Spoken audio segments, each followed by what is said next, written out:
쌤의 후다닥 세계사 그 42번째 시간입니다. 이 시간에는 국민국가의 발전, 시민혁명 이후에 국민국가의 발전에 대해서 살펴볼 텐데요. 유럽 사회의 분 자유주의와 민족주의 바람, 그리고 국민국가의 형성 과정에 대해서 살펴보도록 하겠습니다. 내용이 좀 많아서 한 강좌에 다 담지는 못할 것 같아요. 일단 시간을 고려해서 할 수 있는 데까지 해보고 끊겠습니다. 먼저 유럽은 나폴레옹 체제가 이제 무너졌잖아요. 나폴레옹 체제가 무너지면서 유럽 각국은 자신들의 지배권과 영토를 프랑스 혁명 이전으로 돌리려고 합니다. 이걸 정통주의라고 하죠. 원래대로 좀 돌아가자. 그게 자신들이 이제 정통주의를 표방한 거죠. 자, 이게 정통이다라는 거죠. 옛 질서를 회복하자. 그러면서 이제 이걸 주도했던 사람이 오스트리아의 재상 메테르니히입니다. 오스트리아의 수도 빈에 모여가지고 이걸 회의했죠. 그래서 이 체제를 메테르니가 주도한 나폴레옹 시대 이후 포스트 나폴레옹 시대를 빈 체제라고 부릅니다. 이들은 프로이센, 오스트리아, 러시아가 중심이 돼서 신성동맹이라는 걸, 성스러운 동맹이라는 거죠, 만들고 여기에 이제 영국까지 포함시켜 돼서 사국동맹 등을 만들어 가지고 자유주의와 민족주의를 탄압합니다. 당연히 그 프랑스 혁명 이후에 자유주의 바람을 맛본 사람들이 여기에 그대로 당할 리가 없죠. 저항을 할 것입니다. 그래서 프로이센 지역에서는 학생조합 운동이 펼쳐지고요. 이탈리아에서는 까르보나리당이라는 게 만들어집니다. 까르보나라 생각나시죠? 까르보나리라고 하는 것은 까르보나로 뭐 이런 뜻은 이탈리아 방언으로 숯쟁이, 숯을 굽는 사람 이런 뜻이랍니다. 그러니까 이탈리아에서 가장 최하층 사람들이죠. 당시 이렇게 혁명을 꿈꾸던 까르보나리당 당원들이 그 숯쟁이로 위장을 하고 다녀서 이렇게 자신들을 그렇게 불렀다고 하네요. 그래서 이 운동들은 다 실패했지만 나중에 이 까르보나리당은 그 청년 이탈리아당으로 연결돼서 나중에 이탈리아 통일운동에 크게 기여를 하게 되죠. 그리고 이제 라틴 아메리카의 식민지, 그 지역에 있던 식민지들이 스페인으로부터 이제 뭐 에스파냐로부터 독립을 하는 거죠. 그리고 이제 미국도 독립하게 되니까 거기에 자극받아서 뭐 베네수엘라를 비롯해서 여러 나라들이 이제 독립을 합니다. 아르헨티나, 칠레, 콜롬비아, 우루과이 뭐 이렇게 나라들 있지 않습니까? 이런 나라들이 독립운동을 펼치게 되고요.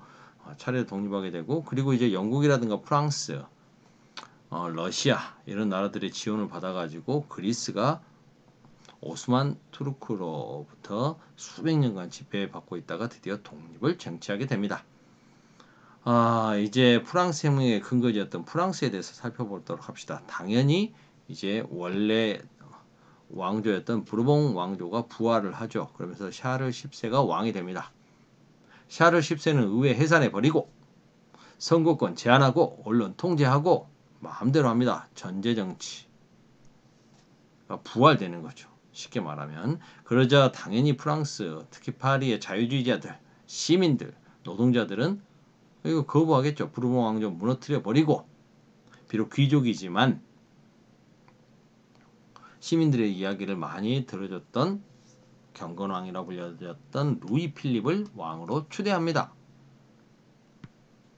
그래서 입헌 군주제를 수립하죠. 이게 바로 7월 혁명입니다. 그런데 루이 필립 같은 경우에는 시민들의 기대만큼 역할을 해주지 못하죠. 루이 필립의 7월 왕정은 소수의 대지주에게 권력과 부가 집중됩니다. 선거권도 부유한 시민들에게만 주어지죠. 자신들에게 선거권이 주어지지 않자 노동자들은 선거권 확대를 요구하게 되고요. 이때 이미 또 프랑스 같은 경우는 산업혁명이 진행되고 있었기 때문에 사회주의가 확산되고 노동자들의 의식이 크게 성장하게 됩니다.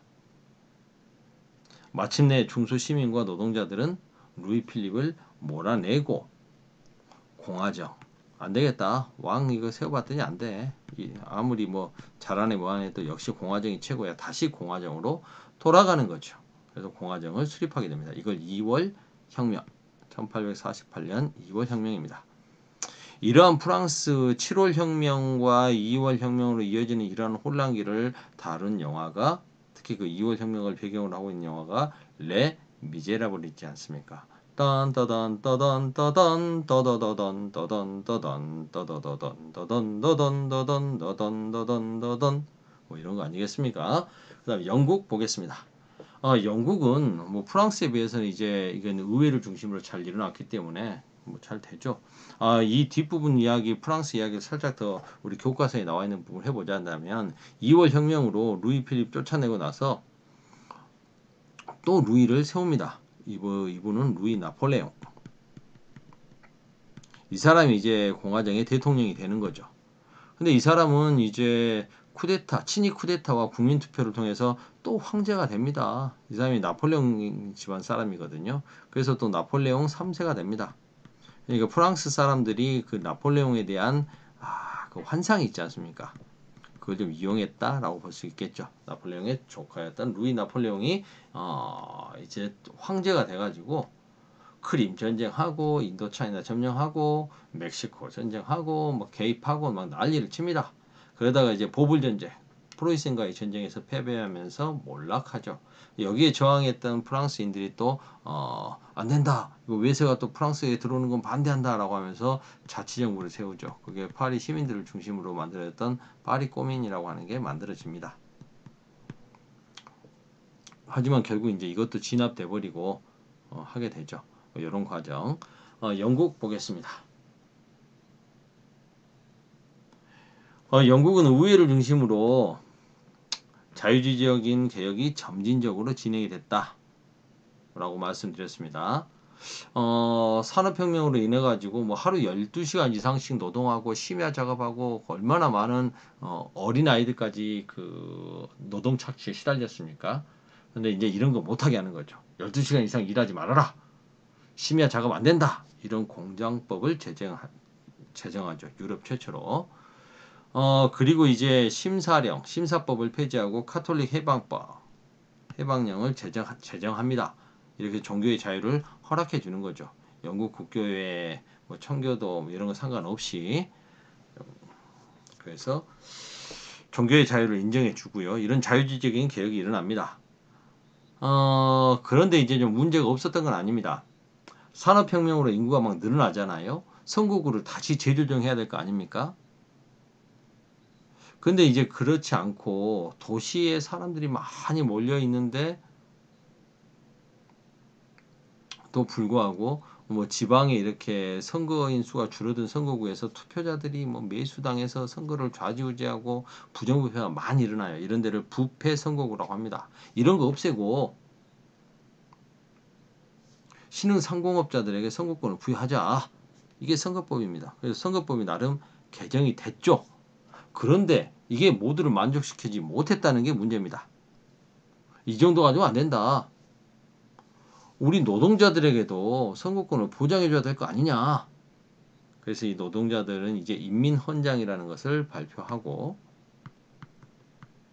우리 인민들에게 투표권을 주라 이거 아니겠습니까? 참정권 확대를 요구합니다. 선거법을 개정해서 더 확대해달라는 거죠. 이게 바로 차티스트 운동이죠. 당시에는 이게 받아들여지지 않았습니다. 하지만 후에 선거법이 계속해서 결국 개정이 되죠. 뭐 4차 선거법 개정됐을 때는 이제 투표권을 노동자들에게까지 다 뭐 모든 성인 남자에게 다 선거권이 부여됩니다. 하지만 여성들에게는 또 주어지지 않아서 나중에 이제 여성들도 선거권 요구를 계속하죠. 그래서 20세기 초에 1차 세계대전 끝나고 선거권을 갖게 됩니다. 그런가 하면 경제 분야에서는 공물법, 항해법 이런 게 다 폐지가 되죠. 공물법, 항해법 이런 게 다 폐지가 됩니다. 그 말은 이제 자유무역이 크게 네 마음대로 장사해라 그거 아니겠습니까? 정부 규제가 완화되니까 자유무역이 크게 발달되게 되는 것이죠. 이탈리아와 독일의 통일까지 15분 안에 통과. 이탈리아와 통일까지 일단 해봅시다. 선생님이 시간을 좀 아끼려고 그림은 미리 그려놨습니다. 이탈리아 통일은 이야기하기 전에 먼저 이탈리아는 당시 상황이 어땠는지를 이야기를 해야 될 것 같아요. 이탈리아는 당시에 이탈리아 남부의 시칠리아라는 섬하고 남부지방 합쳐가지고 양 시칠리아 왕국이 있었고요. 그리고 이 북쪽 지방은 또 오스트리아가 또 좀 점령하고 있었습니다. 그런가 하면 이제 뭐 베네치아라든가 이쪽 지역은 또 약간 또 자치적인 성격 갖고 있었고, 그리고 이쪽 지역은 또 뭐 프랑스가 일부 또 차지하고 있는 지역들도 있고요. 그리고 또 로마 같은 경우는 로마 주변에 또 교황령이 있죠. 이렇게 다양한 세력들에 의해서 이탈리아는 나뉘어져 있었습니다.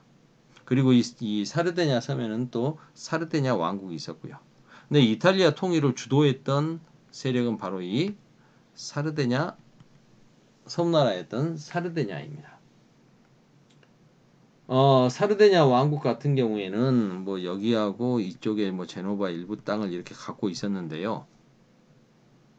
이 사르데냐의 재상이었던 카보르라고 하는 사람이 산업을 장려하고 군대를 양성하고 내정 개혁해가지고 이제 실력을 키우는 겁니다.